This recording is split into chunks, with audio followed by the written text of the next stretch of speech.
All right, this is the Ger in Parshas Vayetze.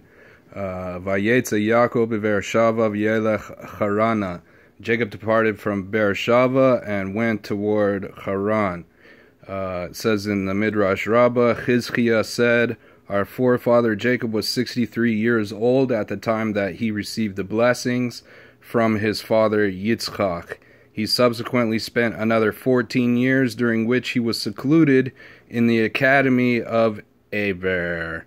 And he spent another 7 years working in Laban's house for Rachel. It thus emerges that he first took a wife when he was 84 years old, and yet Esav married when he was 40 years old. Thus we learn that the Holy One, blessed is he, delays for the righteous and hastens for the wicked. So it's interesting in the art scroll here. It has a commentary that it calls Insights, and in the commentary it mentions this also.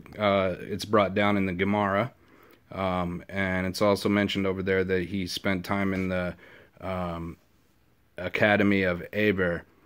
So Rabbi Kamenevsky says something interesting. He says that it was necessary for Yaakov to go learn in this yeshiva, but why? Because he was in his father's house. He learned the Torah of Yitzchak. He learned the Torah of Avraham. He learned the spiritual teachings of those two great giants. So why did he necessarily have to go to Aver or the Academy of Shem and Aver? At this time, apparently Shem was dead, and it was now the Academy of Aver, which was, I believe, the grandson or the great-grandson of Shem. So Rabbi Kamenevsky says that basically this Torah is the Torah of exile. They had to learn this Torah because growing up in Abraham's house, he kind of grew up in a bubble. And he grew up in a lot of holiness, so he didn't really see the real world so much, and he didn't see the filth of the real world. And going into exile, like Yaakov was going to go be with Laban amongst the idol worshippers, he was going to experience a lot of this stuff, and he was going to need to know a different kind of Torah, a Torah that he calls the Torah of the exile. And this was taught in the Academy of Shem and Aver, and basically was a Torah on how to deal with the exile. So what is the Torah of the exile? So we see that the Torah of the exile, it's interesting, say the sages debate what kind of Torah, when they're talking about the Avraham, Yitzchak, and Yaakov kept Torah, what kind of Torah are they talking about? So there's an opinion that the Torah that they had was the esoteric, mystical side of the Torah. That's what they understood, which was basically the spirit behind the laws. And that was the Torah that they had.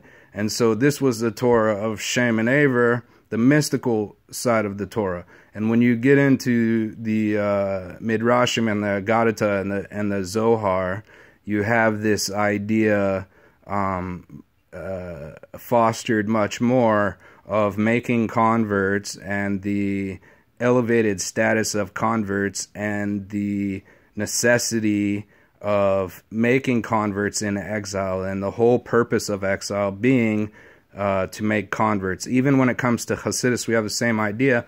When the Baal Shem Tov had a vision and he saw Mashiach in the heavens, and he asked him, when are you going to come? And he said, when